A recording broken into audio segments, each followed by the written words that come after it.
আলাইকুম beauty and cooking রেসিপিতে সকলকে স্বাগতম জানাচ্ছি। বন্ধুরা যে যেখান থেকে ভিডিও দেখছেন আশা করি সবাই ভালো আছেন। আজকে আমি একটা নতুন রেসিপি নিয়ে এসেছি, এটা হচ্ছে চিকেন কোপ্তা তৈরি করে দেখাবো। তাই চলুন বন্ধু, চিকেন কোপ্তা তৈরি করতে কী কী লাগছে। মুরগির বুকের মাংস একটা অংশ নিয়ে নিয়েছি ব্লেন্ডার করে, আর এখানে সাথে আমি একটু পেঁয়াজ দিয়েছিলাম অর্ধেকের মতো, দিয়ে এটা একটু পেস্ট তৈরি করে নিয়েছি। এবার আমি এখানে কিছু শুকনো উপকরণ অ্যাড করবো।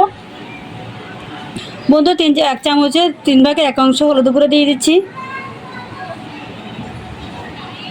দিয়ে দিচ্ছি আধা চামচের মতো। বন্ধুরা এবার দিয়ে দিচ্ছি গরম মশলা গুঁড়ো দিয়েছি আধা চামচের মতো। এবার সামান্য পরিমাণ 1 চিমটির মতো গোলমরিচের গুঁড়ো দিয়ে দিচ্ছি। বন্ধুরা এবার দিয়ে দিচ্ছি ধনে আর জিরা ব্লেন্ডার করে দিচ্ছি আধা চামচের মতো। এবার দিয়ে দিচ্ছি স্বাদ মতো লবণ, দিচ্ছি 1 চামচের মতো ধনে পাতা কুচি,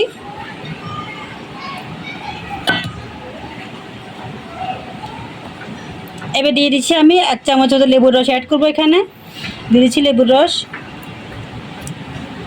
বন্ধুরা এবার দিয়ে দিচ্ছি আদা রসুন বাটা দিচ্ছি 1 চামচের মতো। এবার আমি সব কটি উপকরণ একসাথে হাতের সাহায্যে মেখে নিব, নিচ্ছি। এবার আমি একটু বলের শেপ দিয়ে নিব, একটু করে পুর নিয়ে নিচ্ছি এখান থেকে, নিয়ে একটু বলের আকারে শেপ দিয়ে নিচ্ছি।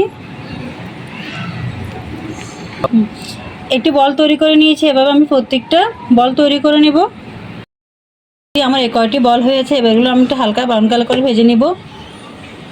বন্ধুরা চুলায় আমি আগে থেকে তেল দিয়ে দিয়েছি ফ্রাই প্যানে, তেলটি গরম হয়ে গেছে। এবার আমি একটি বল এখানে ছেড়ে দিব। বন্ধুরা এখানে আমি সবকটি বল তেলে ছেড়ে দিয়েছি, একটা সাইড হলে উল্টিয়ে দিব। ঠিক আছে, একটা সাইড আমি একটা কাঁটা চামচের সাহায্যে উল্টিয়ে দিচ্ছি। দেখুন দেখতে পুরো কতটা সুন্দর হয়েছে। প্রতিটি বলই আমি উল্টিয়ে দিচ্ছি।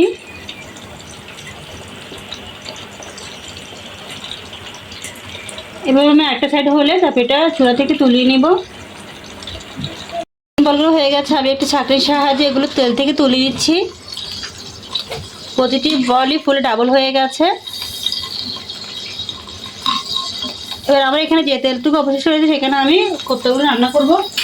এখানে আমি দিয়ে দিচ্ছি কিছুটা পেঁয়াজ কুচি দিয়ে দিচ্ছি, বড় সাইজে একটু পেঁয়াজ কুচি করে নিয়েছি। বন্ধুরা দিয়ে দিচ্ছি পেঁয়াজ কুচিগুলো। এখানে আমি 2টি এলাচ আর কিছু দারচিনি এবং একটি তেজপাতা ছিঁড়ে নিয়েছি, সেটা দিয়ে দিচ্ছি। এখানে কিছু টমেটো কুচি নিয়েছি, এটাও দিয়ে দিচ্ছি। এখানে সামান্য লবণ দিতে হবে, লবণটা আমি আগেও দিয়ে দিচ্ছিলাম, তাই একটু লবণটা কমিয়ে দেবো, পরে আমি এটা দেখবো। এখানে আমি একটি বড় সাইজের পেঁয়াজ ব্লেন্ডার করে নিয়েছি, এখানে অর্ধেকটা পেঁয়াজ পেস্ট দিয়ে দিচ্ছি। এখানে আমি পেঁয়াজের পরিমাণটা একটু বেশি দিতে হবে চিকেন কোপ্তাতে। এটা আমি একটু কষিয়ে নিব ভালো করে। হয়ে গেছে, এবার আমি কিছু জিনিস এখানে অ্যাড করছি।